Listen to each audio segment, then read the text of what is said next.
Hi, everybody. Bill De La Cruz here, the Origination Point podcast. We're back with another special guest today. And if you've been listening to our podcast, you know that we are all about providing space for folks who are doing their own work, who are supporting others in doing work. I think it's no shock to anybody out there listening how crazy our planet is right now in terms of people's ability to connect. And my goal in this is to introduce you to folks who are helping to support that connection in a whole variety of ways. And so we have a great conversation coming up today. And if you like this, subscribe, share it, get the word out because change comes from all of us and can't depend on anybody else to do our work. So before I introduce, before I have Alexis Donkin introduce herself, I'm just going to read a couple things from her website. It says, "About me, it's complicated. Daughter of two ordained ministers, born psychic, academic. Let's start there." Another blurb on her website says, "I'm your witchy bestie. If you're looking for someone who can give you wisdom and insight while holding space to let you be your whole self, in all your imperfect glory, you're in the right place." Well, I am certainly in the right place from that definition. So, Alexis, welcome. So glad to have you here and would love to just have you open us up by sharing a little bit about yourself. Yeah, thanks for having me. It is complicated. um, I I think probably one of the things that we should we should kind of like jump in is just how I connected with you is because you're all about diversity and inclusion, and that is really a it's a heart thing for me as well because I feel that um, one of the most important things is just to allow people to be themselves, right? And I started this journey. Um, I started it in peace and conflict, actually, and I created as part of my master's program a world religion curriculum for community organizations to help people understand the similarities and the differences. And that kind of publishing that and then writing and publishing an interfaith devotional along with that kind of blew open the psychic aspect of it and the mystical aspect of it for me and set me on this particular part of the journey. But fundamentally, like at the core of everything that I do is just helping people to be who they are. Um, and I believe that when people are who they're meant to be, that the world becomes a better place. Yeah, and I think that's where we connected when we first talked, talking about inclusion and belonging and being your most authentic self. And then we went down a tangent when you told me about the world religions curriculum in terms of similarities and differences. And so maybe we can head down there later. Um, and I think Okay. I think it really is an interesting time that we're in when we talk about people being able to be their most authentic self. Just a little bit about my story that I haven't shared with you is that I grew up in a home where my dad wanted me to be like him. And so I had no identity as a youth because I kept trying to fit into what he thought I should be. And it was almost like after a Yeah. while, I just gave up because I just knew I'd never be good enough. I'd never be the person that he wanted me to be. And I spent that first part of my into my adolescence without any real identity of who I was. And it was a real challenge. And I think that's been my life's journey. And I likened it to somebody that just crushed my dreams. That just like whatever dreams I had, I couldn't not only could I not touch them, I couldn't even manifest them because I was too busy trying to size myself up to what somebody else wanted me to be. So So I'm curious what your thoughts are on that in terms of your own journey and the folks that you support in finding their true self, if there is such a thing as a true Yeah. self. Well, so I think that all most of the people that come to me, that most of my clients are struggling with some kind of history of owning who they really are, like the most, you know, what do they actually want? What do they actually like? You know, who are they really? And they, like you, um, had to deal with someone pushing them to be something that they're Mhm. not. And it's, it comes at us in a lot of different ways. It comes at us through Hollywood, it comes at us through, religion, it comes at us through schooling, it comes at us through work, it comes at us through friends, from our parents. All these different places we're getting these ideas of how we're supposed to be, how we're supposed to act. A lot of people, they are told, I mean, at least in the US, we're told the American Right. dream, right? Like you have a spouse, you have, and it's heteronormative, and you have 2.5 children, and you have the golden retriever, because it's always a golden retriever. Or maybe it's a collie, I don't know. Let's get spicy here. And you have the white picket fence. And the fact is that that's not everyone. That might not even be anyone. Mhm. I don't know. Maybe like two people. I don't know. One couple somewhere. Somewhat. I don't know. But that's just not how we are meant to be. Certainly not en masse. And it's there's a lot of pain with recognizing that that is not who I am. That is not what I'm meant to be in this world, and I have to separate myself from this idea of how I'm supposed to be for myself, Right. right? Because we have these ideas that we've cultivated ourselves, and then from these ideas that the people that we care about have pushed upon us, and that can be painful too, right? So there's this process of, I like, one of my programs, I use this metaphor of the chrysalis, right? Like, we have to destroy ourselves Yeah. in some way in order to become Yeah. ourselves. It's really. Oh, And sorry. Go ahead. I was just going to say, and that can be painful, and it can be scary, but it's also the only thing worth doing.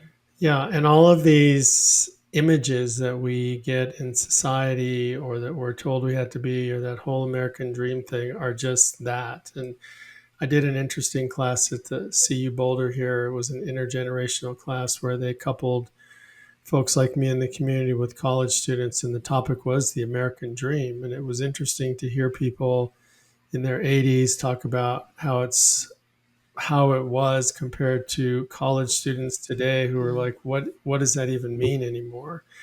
And so it's yeah. in some ways what you're talking about too is shattering not only yourself, it's also shattering all these myths and stories that we've been led to believe, or who we are supposed to be, or how we are supposed to operate, which I think lends to that kind of craziness about, well, who am I if I'm not like what I'm supposed to be?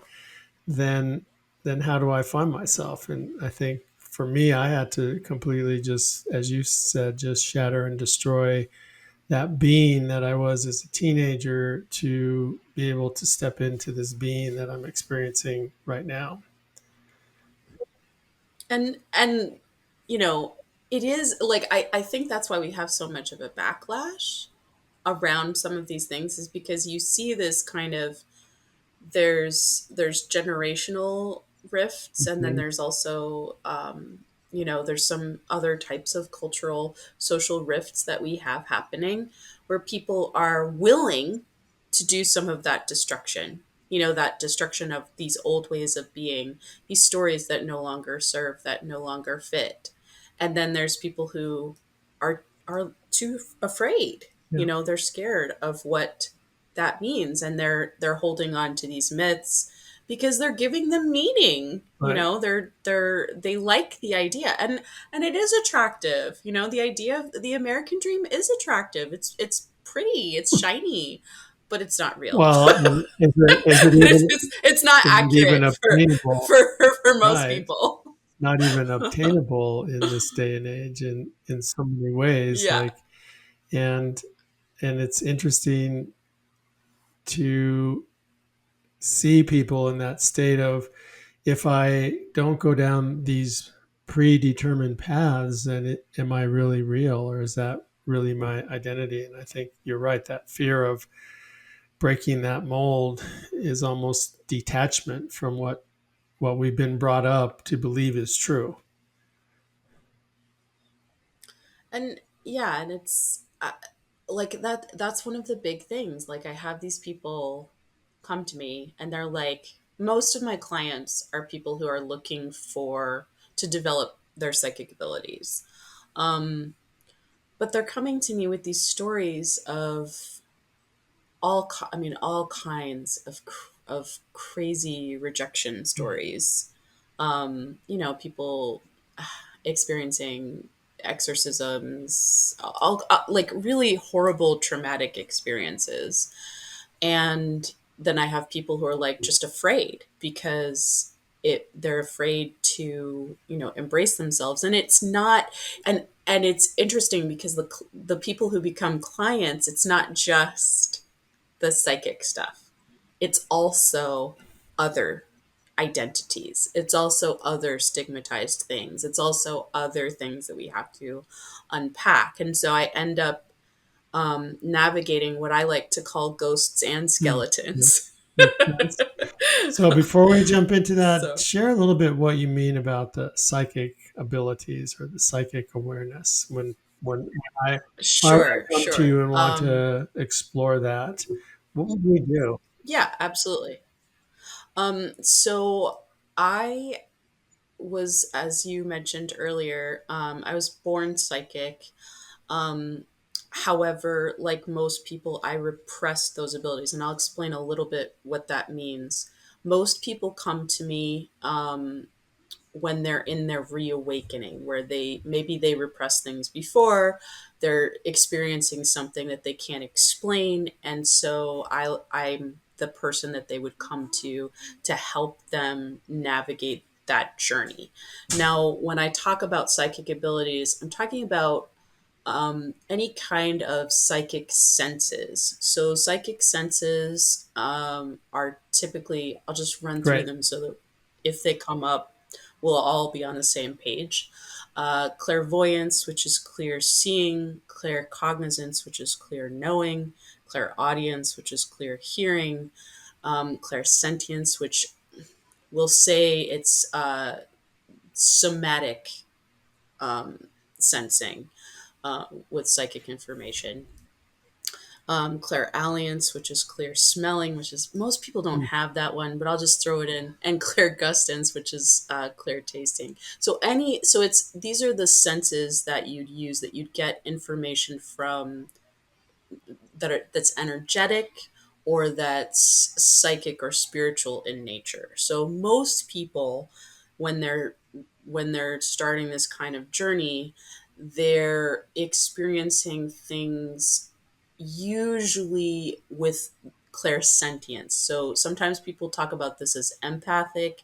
This could be emotional, but it's a physical sensation in the body that you're sensing. So your gut Yeah. feeling is Yeah. clairsentience. If you just had a feeling about somebody that you run into, that's clairsentience. You walk into a room and you get the heebie-jeebies. Yep. That's clairsentience.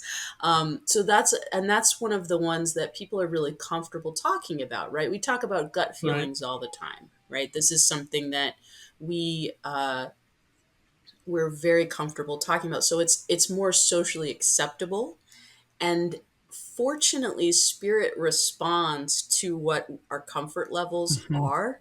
So a lot more people will talk about having those kinds of intuitive nudges because it's socially acceptable. right? When we get the flashy, if you're seeing things and hearing things, people are like, oh, oh, I don't want to know about that. That's getting into quote unquote crazy town or something. But the fact is that that can also be happening for people who are experiencing a reawakening. That's really fascinating. I didn't So realize there were so many of those Clair attachments beyond just intuition, yeah, which is very fascinating. And so, what I'm hearing you say though is the intuitive one is the more common because it's more acceptable. It's not because we're not doing the other things. It's just yeah, probably okay. both. Well, Probably because we're not okay. pursuing it, but also because it is Yeah. acceptable. And so it's like I would say it's like low hanging Okay. fruit. And as you walk down that spiritual path, the other senses will Yeah. open up to you more. Interesting. Because I trust my instincts much more now than I ever did. And when, because a lot of people out, they'll say, well, I had this feeling. And I'll say, well, did you act on it? And they're like, no. And that's why they're needing some support or coaching or conflict work or whatever it is. And so how do you move people through those spaces, or increase, do you move them through, or do you increase awareness of them? Well, I mean, this is a very personal kind of Okay. journey. So it's So unique to I each person. Okay. it is. I mean, you can't. Like I talk with people and I say like, yeah, you could go to, a psychic school and they will give you the general stuff and it will be helpful. However, it's going to be cookie Yeah. cutter. It's not going to be. It's not going to reflect how your spiritual journey is necessarily meant to unfold. I would say that each person, your spirit has a unique Hmm. shape. It has a particular direction it's meant to go. And so as you develop, it's there's commonalities at the beginning and there's commonalities kind of at the end. And I'm going to use these terms for Okay. lack of better ones. Um, so, like, let's say the end is enlightenment and the beginning is, Okay. the beginning. You, you've got the sensitivity of a Right. rock, I'm, maybe. I'm I just don't know. working through the mud or something. Okay. Yeah, yeah, yeah. It's Got it. got, um, those points are probably the same, but as it moves through the middle, it will take on different directions and it will take on different shapes. So there may be some things that you're more drawn to than others. So when I'm working with clients, they'll say, "Yeah, I want to do." I don't know. Like, let's say they want to do plant Okay. communication. Um, well, that involves a few different manifestations of psychic ability. It's a specific psychic skill, but it has certain things that you need to be able to do. And so we would walk through, like, okay, let's do certain kinds of meditation. Let's be spending time out in nature. Let's do Hmm. concentration work. I mean, this is a type of mediumship. So, you know, we'll be diving into some of that mediumship work as well and just kind of tailoring it to the person. um, because every person, they will connect to certain things more than Sure. others. There's some people who really do are into the plants. There are other people who are not. Some people are into animals, other people who are not. Some people who want to interact with the things that are beyond the veil and some people who don't. And there's some people who just want to be able to find their missing keys, like, and that's fine. That's fine if that's where you are. And there's also other people who are like, no, I want to go all the way. um I'll be honest, those are my favorites.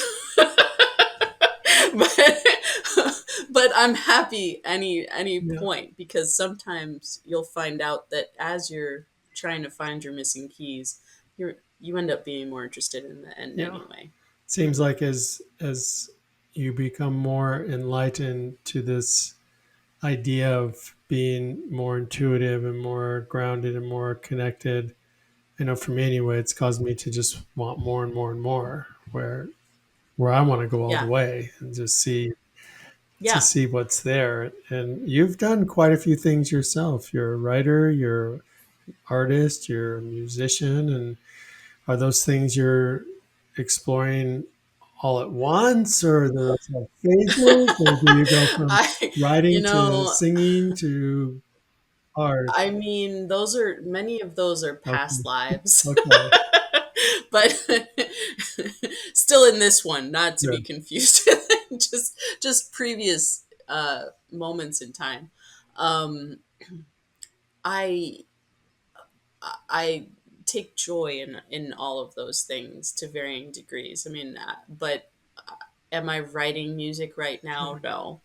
Um, would I like sing in a band sometime? Probably. Like that. That's something that I would like to do again. Um, you know, do I have? I can't even tell you, Bill, how many manuscripts I have in various states on my computer right now. It's ridiculous. Okay. It's ridiculous.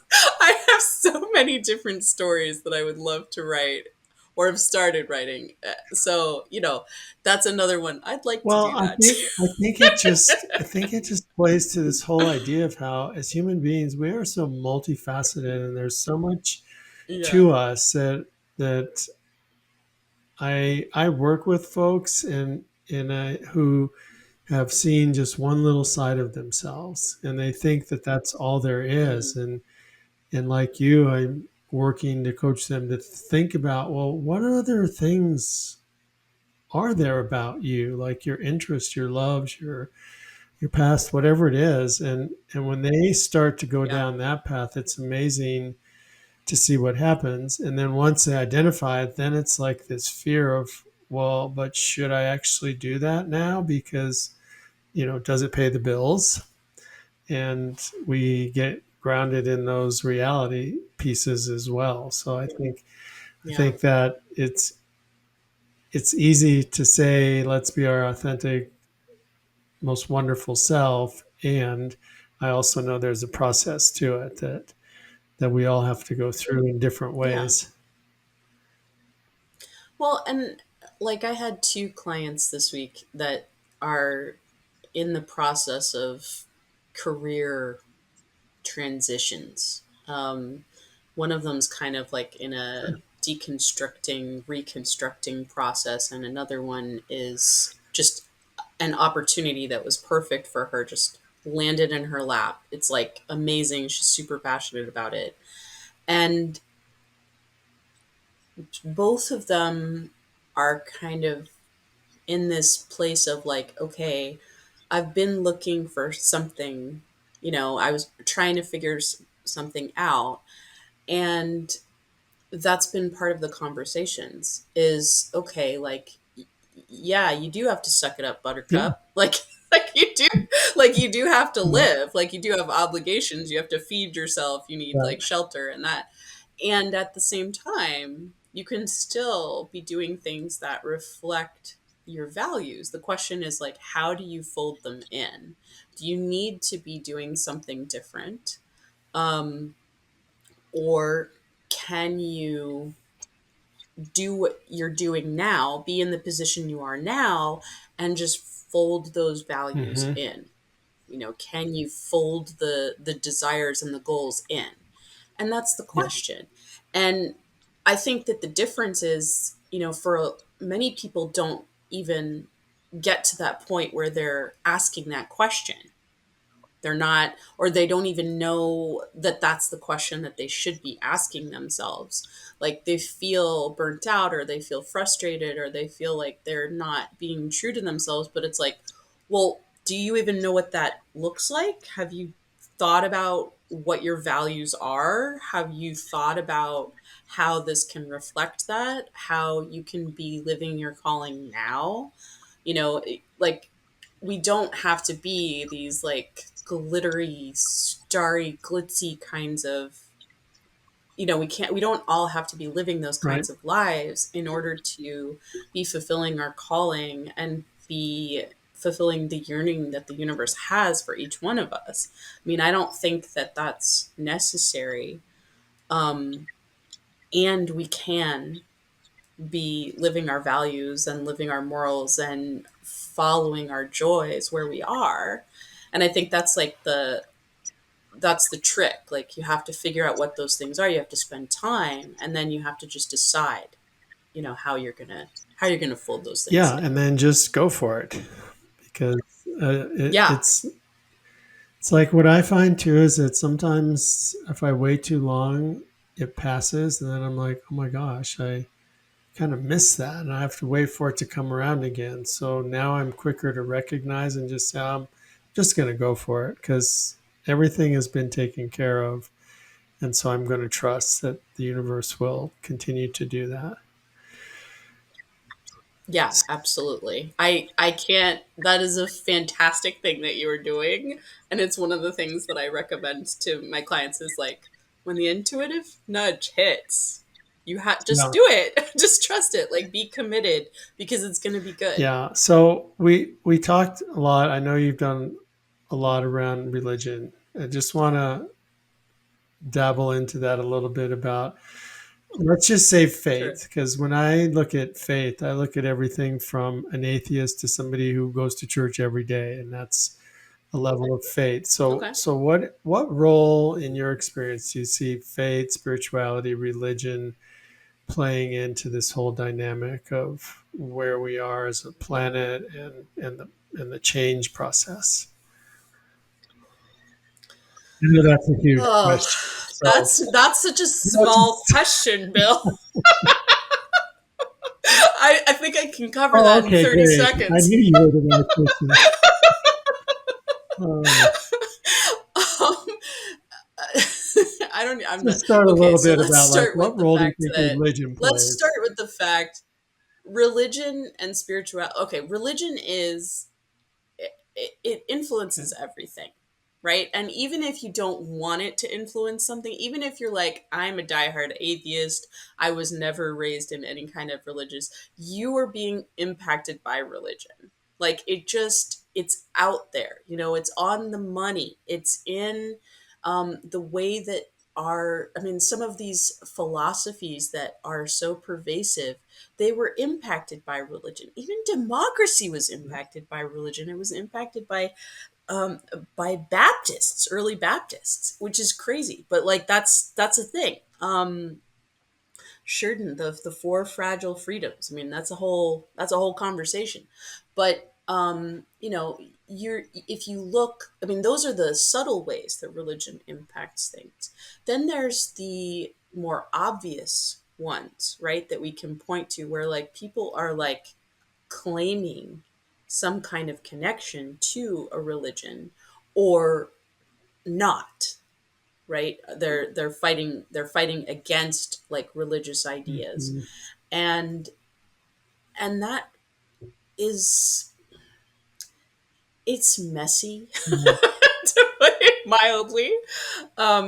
But I think that the problem with all of that is that most people think they know more than they actually do.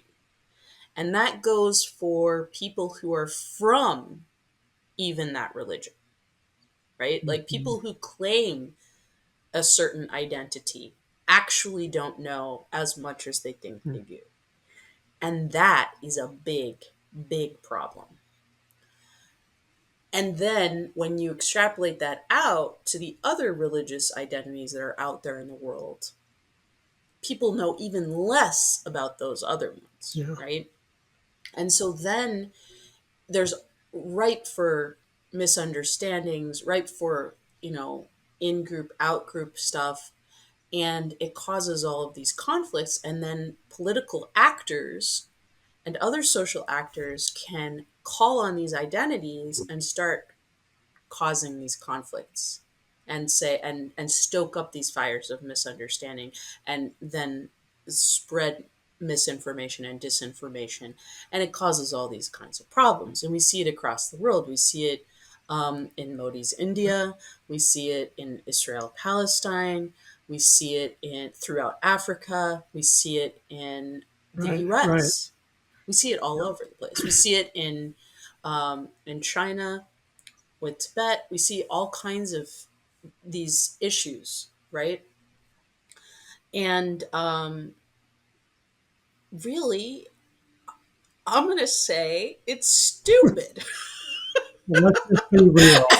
And I know this is like, but it's stupid because if we sat down for a few seconds, like just accepted the fact that we're probably wrong, that we probably don't know Right. enough, that we could know more, and that these other people are trying their best, we could sit down and have a conversation about what actually is important, what And actually instead, matters. we sit around and talk about who's right and who's wrong, and Or pick up a or pick up gun, a gun. Yeah. or Right. press a button, these awful things. Um, so, it, I mean, it's amazing actually if you look at spirituality and philosophy and the most popular religions and spiritualities, at their core are these universal Yeah. similarities, right? Because they're based on Right. humans. And humans have some things that are Yep. universal. We all need to eat. We all need shelter. We all need water. We all need to feel Yep. belonging. We all need to feel like we're contributing to society, and we want to be part of communities, and we want to care for our communities. And so when we start to look at these kinds of things, we can sit down and be like, oh no, actually we have some common ground here. Actually, we can do these things if we spend a little bit of time getting to know one another. And so it's my hope that things like my world religion curriculum and the interfaith devotional can help people understand a little bit more about those kinds of things. And it's my hope that more people will get a little more comfortable with being owning the fact that they don't know Right. everything. Or that what I know could be completely false. I mean, what you said kind of brought us back full circle to what we started talking about with diversity, equity, inclusion, and how it's been co-opted and how it's been misnamed and used against each other, and it's no different than what we do from a religious perspective, where we're just othering each other versus Totally. recognizing that, well, I do have my own perspective and it may work for me and it might not be the correct approach for somebody else. And so can I accept that? I think if we could get to acceptance, that would be a far greater place in the world, because I don't think we've ever really agreed that this is the path, because we're so unique that there's multiple Yeah. paths. And so it's really interesting coming back around to that whole approach where it's just become so politicized and so used against each other that we've got this whole planet of othering going on right now. And so I think why I Yeah. was so interested in talking to you and in doing this whole series is to connect people out there with folks who are supporting people on their path to authenticity. And to me that just means Yeah. that I'm really grounded in who I am in this moment, because the moment after Yeah. this I could be grounded in something else, and having the awareness and intuition to be able to say, well, this is a part of me also, not to say I need to reject this, but maybe it's just a shift or something like that. And so, gosh, we could probably talk all day long about this. So that's why I'm glad you kind of nicely wrapped up my religion conversation. Now, is that curriculum? Is that something that you do? Is that something you share, or how do people access it? Yes. Well, the you can actually get a copy if you want to teach it in your community. You can get the curriculum itself on Amazon at 6 Degrees of Okay, Separation. And I also do workshops and will teach the class to organizations. Um, that's like my little. It's not directly related to the psychic stuff, but it's something that I feel really passionately about, and it brings me a lot of joy to see the realization on people's faces how little they know. yeah, I'm sure. Because it's always a surprise. So that you can find all of the things that I do on my Okay, website, which is alexisdonkin.com. If you want to just connect about any of these things that we've talked about, I love emails, I love DMs on my social media. I'm on Instagram and TikTok, alexis.donkin, and I'm here for it. I'm here for awesome. it all. So, what else should, as we kind of close out, what else is important for us to know about Alexis Donkin and what you want to do in the world? Um, well, I mean, if I was gonna, so I'll leave your listeners with this. I mean, the most important thing to me is that you be you. Your you is to you, and whatever that means in a life giving, joyful way. And so if that means that like you're going to connect with me because you came to, like, you heard this podcast and you were like, oh yes, like, yeah, let's do it. And if it means you're going to be doing something else, or you're going to be doing something with Bill or whatever, like, yeah, do that. Like, I'm here for it. I just, I feel a kinship with people like you, Bill, where it's good for all of us to be doing what we're Yeah. doing, because I feel like it just makes the world a better place, and we can't go wrong. That's right. Well, Alexis Donkin, it has been a pleasure connecting with you. And maybe down the road, we will jump a little bit deeper into this religion conversation because I know that Sure. I don't know a lot. And yet I have a whole story about how I experienced it. So we'll save that for another Yeah, podcast. Awesome. sounds good. So thank you so much for being our guest on this podcast. And just so our listeners know, share your website one more time, Alexis, so everybody knows it. Yeah, it's just You'll need to alexisdonkin.com. unlock Great. your iPhone first. Great. We can edit that out. So thank you so much for listening. You've been listening to the Origination Point podcast, and I've been having a great conversation with Alexis Donkin. And again, her website is alexisdonkin.com. Very interesting human being, and I appreciate you being on our show today. And I look forward to some other conversations we may have. And again, to our listeners, thank you for subscribing, for sharing this great information, and remember to keep growing.